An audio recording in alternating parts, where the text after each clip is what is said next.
Imagine, imagine for a second discovering a deposit of one of the rarest, just most visually stunning geological formations on Earth. Right, a literal buried treasure. Exactly.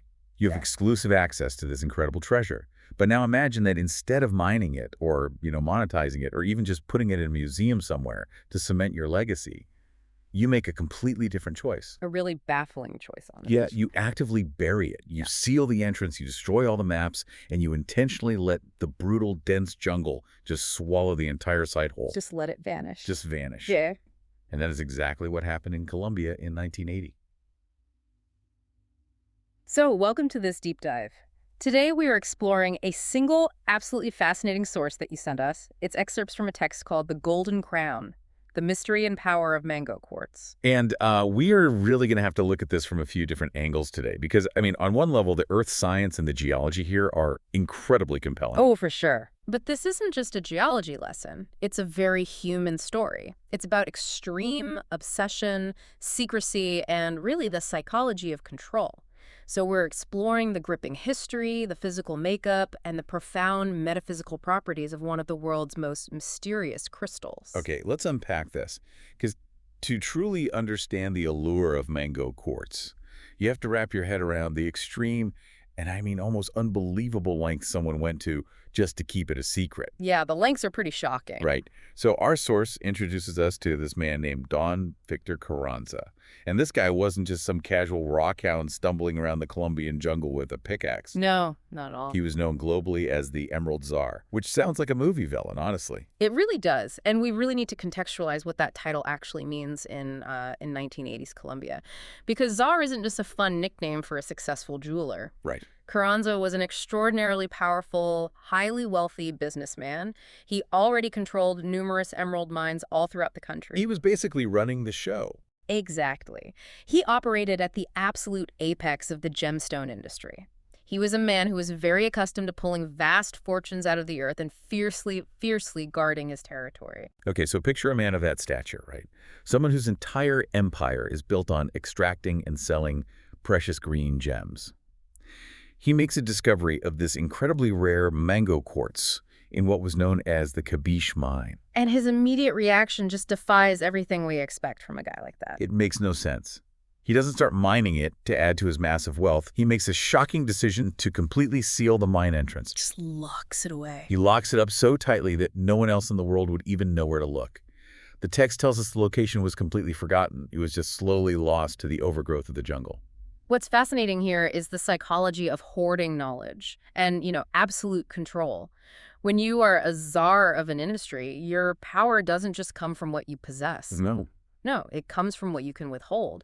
And sometimes controlling something means ensuring no one else can even perceive it. But that almost defies basic human nature, doesn't it? Especially for a ruthless capitalist. Like, why would an Emerald Czar, a guy literally swimming in precious green gems, care so much about hiding a quartz mine? Right. If he wasn't going to sell it, why not at least display it as a trophy of his dominance? Like, look what I found. What does burying it actually accomplish? Well, it accomplishes ultimate exclusivity. There is a profound irony in his actions here. He makes his living pulling precious things out of the earth, right? Yeah. Yet upon finding this incredibly rare mango quartz, his instinct is to bury a piece of the earth back into the earth. It's as if the stone itself represented something his emeralds just didn't. Something money couldn't buy, maybe. Exactly. Perhaps it possessed a kind of rarity or energy that he felt he couldn't just commodify. It wasn't something to be sold. It had to be selfishly sequestered. Wow. It was an act of extreme ego, really, which perfectly sets the stage for the crystal's eventual, much humbler rebirth. Rebirth really is the only word for it. Because the jungle kept the Tsar's secret for nearly 4 decades. A long time. For 37 years, this incredible stone is just sitting there in the dark, completely removed from human history. But, the earth doesn't keep secrets forever. Barley does. It eventually revealed this treasure again, allowing you, listening right now, to finally see what was being hidden so fiercely. And the way it comes back into the light is almost poetic in its simplicity, especially when you contrast it with the dramatic, heavy-handed sealing of the mine by a wealthy czar. Right. So fast forward to early 2017. We're back in Colombia, and a local farmer is just going about his daily routine. Just a normal day. And the text notes he discovers a tiny concave in the earth.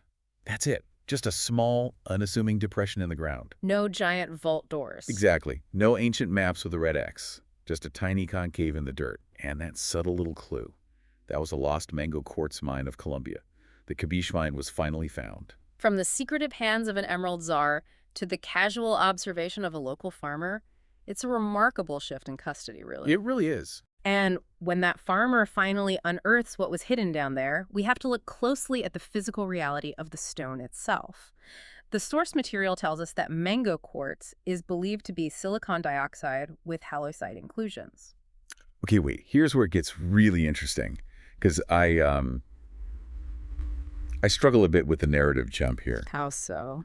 Well, we had this fiercely guarded, highly coveted crystal that a billionaire went through immense logistical trouble to hide in the jungle. But at its core, the text says it is fundamentally just silicon dioxide. Right. Which is incredibly common, right? Like sand is mostly silicon dioxide. So it's just quartz with some, what was it, halloysite trapped inside. How does that specific, seemingly basic combination manage to create something so visually stunning that it gets an alternate name like corona quartz? That is exactly the right question to ask, because it highlights how incredible natural geology can actually be. You are right, silicon dioxide is one of the most abundant minerals in the Earth's crust, but it's the halloysite that changes everything. Halloysite isn't gold and it isn't magic. It's actually an aluminosilicate clay. Wait, so it's literally clay trapped inside quartz? Essentially, yes, but it's all about how it gets trapped. As the quartz forms deep underground over millennia, it occasionally encapsulates this clay. Okay. And the halloysite crystallizes into microscopic hollow tubes. Think of them as tiny, naturally occurring nanotubes. Nanotubes, got it. Because of the specific geological conditions in the Cabiche Mine, these microscopic tubes concentrate heavily at the very apex or the point of the quartz crystal. Okay, I'm visualizing that. So all the clay is at the tip. Exactly. Now, when light hits that specific concentration of hollow clay tubes at the tip of the crystal, it doesn't look like dirt. What does it look like? The structure refracts the light and produces this vibrant, brilliant golden yellow pigment. It's a masterclass in optical physics and chemical inclusion. Oh, wow. It creates a striking visual where the tips look literally dipped in gold. That golden crown effect is entirely why it earns the name corona quartz. That makes so much more sense. It isn't just a yellow rock. It's a trick of light and microscopic clay tubes, creating a literal crown. Pretty amazing, isn't it? It visually communicates this concept of royalty, or of being elevated in status. When you understand the geology, it is no wonder a self-proclaimed czar felt a bizarre affinity for a stone that naturally wears a crown. Exactly. The physical structure dictates the visual power of the stone. But according to the source you shared with us, the value of Mango Quartz extends far beyond those golden crowns. It goes deeper. Much deeper. People revere this specific quartz for the powerful, earthy energy it's believed to hold. And as we dive into this metaphysical profile, we see an energy that starkly contrasts with the greed and hoarding of Don Victor Carranza. Yeah, the text outlines a very specific set of properties for Mango Quartz, starting heavily with the mind. It's described as a crystal of mental clarity that enhances your psychic abilities. Mental clarity is a big one. And clarity is something we are all constantly chasing, right? Especially with how overwhelming the modern world is. But the source goes deeper. It says Mango Quartz has a very strong Mother Earth resonance, and its energies have a high vibrational feel. Right. It is fundamentally a positive crystal, meant to clear out negativity and replace it with happy, positive, life-enhancing thoughts and aspirations. And that high vibrational feel, coupled with a Mother Earth resonance, suggests a profound grounding effect. But what is crucial here is that the text doesn't describe this as a passive stone. It's not just a paperweight. Exactly. It doesn't just sit on your desk and magically make you feel a little happier. It assigns the crystal a very active, almost therapeutic role. No, so. The text explicitly states that Mango Quartz helps you understand life's failures or bad times, allowing you to change those failures into a learning tool to help end the negative cycle. Okay, I want to push back on that a little, or at least try to ground it. Yeah. We just established this is literally quartz and clay refracting light. How does a combination of dirt and pressure force you to understand your failures? Is the text suggesting this stone has literal cognitive abilities? Or are we looking at like a psychological placebo effect? Well, if we connect this to the bigger picture, it's much more akin to a deeply effective psychological tool than literal magic. Think of it as a physical pattern interrupt. A pattern interrupts. Yeah. In cognitive behavioral psychology, when you are spinning in a negative feedback loop, obsessing over a failure or a mistake, your brain needs an anchor to break that cycle. Oh, like snapping a rubber band on your wrist, but with a golden crystal. Precisely. But with a specific intentional resonance. When you hold a tangible object that is explicitly tied to the concepts of growth, learning, and mental clarity, it forces your brain to literally change the channel. You're using it to refocus. Right. You consciously reframe the failure into a learning tool by using the physical stone as a focal point. Yeah. When the text says it stops the cycle, it's talking about disrupting that paralyzing fear of failure through intentional, grounded reflection. That makes it a lot more accessible. It's an interactive tool, not a magic wand. Exactly. And that active participation aligns perfectly with another major claim in the text. It points out that Mango Quartz is very much a crystal for nature. It demands courage. It does. It specifically pushes the user to take the opportunity to go and explore the great outdoors and immerse themselves in nature's energies and wonder. It sounds like a botanical garden in rock form. It's essentially a stone that demands you get off the couch, find some courage, and go outside. Which, again, reinforces the psychological mechanism we just discussed. By pushing you out into nature, it physically shifts your environment. Right, you're not just staring at your bedroom wall. No, you aren't just sitting in a dark room ruminating on your mistakes. You are out in the world gaining immediate perspective. You are surrounded by the vastness of the natural world, which inherently makes your personal failures feel a bit more manageable. It shrinks the problem. It moves you from a state of internal restriction to a state of external expansion. It's a stone that requires physical action to unlock its mental benefits. And that action, that courage to step outside and reflect, brings us to the final and arguably most bold claim in the source material. A big word. Yeah, all that internal reflection and connection to nature ultimately leads to the crystal's final reputed power, manifesting a better, more abundant reality for the user. The source is very clear on this point. It states that Mango Quartz is widely celebrated as a stone of good luck and good fortune. Which sounds great, right? Good luck and good fortune. Everyone wants that in their pocket. It wouldn't.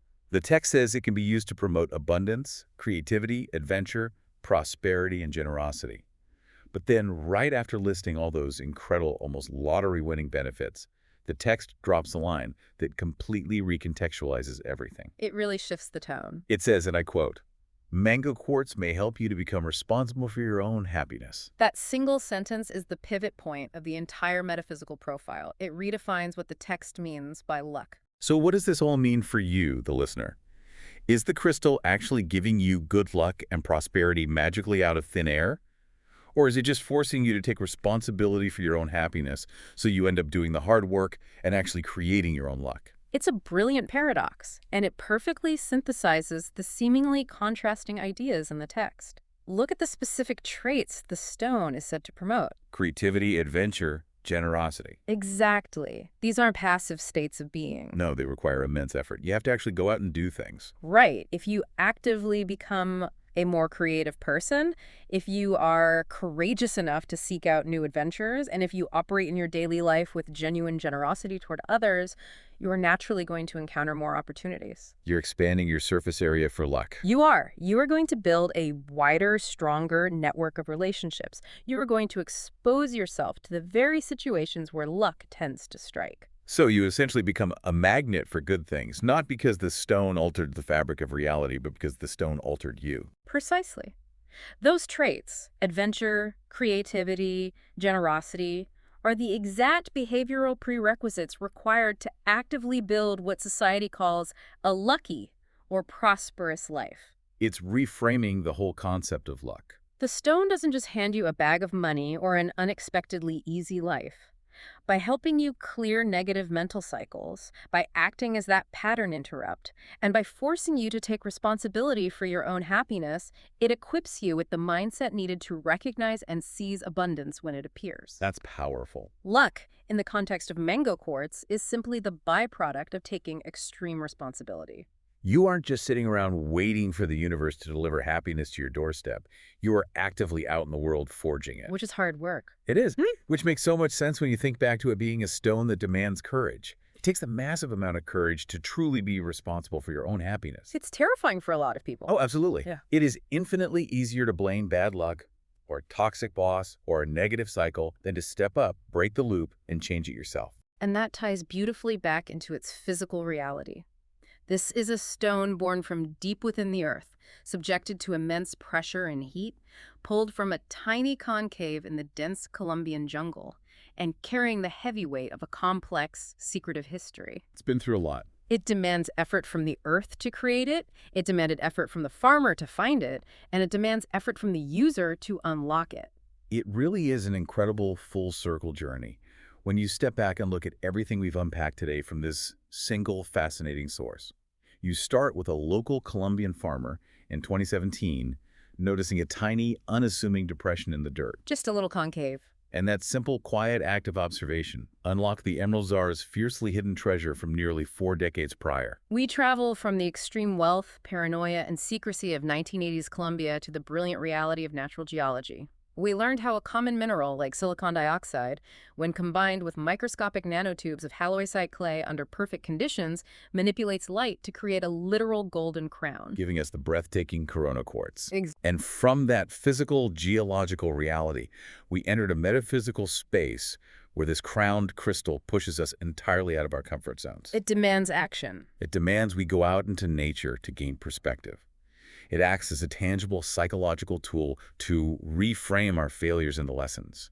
And ultimately, it strips away our excuses. It forces ownership. It forces us to take absolute ownership of our own joy, our own luck, and our own abundance.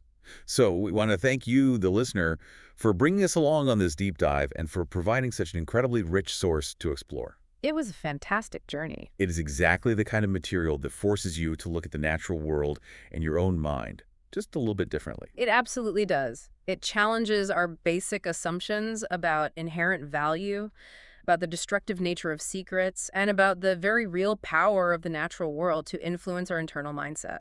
But before we completely wrap up this deep dive, there's one final lingering thought we want to leave you with, based entirely on the text we just explored. It's a big one. We have talked extensively about the metaphysical properties of Mango Quartz, how it's fundamentally a stone of mental clarity, of radical generosity, of ending toxic negative cycles, and fostering happy, positive thoughts. Right. Now apply those exact properties to the man who first found it, Don Victor Carranza. The Emerald Czar himself. Right. Think about the ultimate glaring irony of his story. Here is a wildly wealthy businessman, a man who controlled empires and was surrounded by more emeralds and riches than anyone could ever spend in a lifetime. He had everything. Yet when he discovers this specific quartz, this stone of joy and release, he feels an intense, obsessive, almost paranoid need to hide it deep in the jungle so no one else on Earth could ever possess it. He literally pours his resources into ensuring it's swallowed by the earth. So we want you to ponder this as you go about your day. Did the man who seemingly had everything recognize a pure mental clarity and a powerful high vibration in this stone that all his millions in emeralds couldn't buy him? Did she see something he couldn't control? Did he hide it because he recognized its true worth was something his money couldn't touch, and that terrified him? Or did the Emerald Czar ultimately fall victim to the exact cycle of negativity, fear, and hoarding that the Mango Quartz is supposedly meant to cure? It is a profound, almost tragic question. A stone whose entire purpose is generosity, hoarded by a man defined by extreme wealth. Did the Golden Crown ultimately reveal his absolute power or his deepest fear? We will leave you to explore that paradox on your own.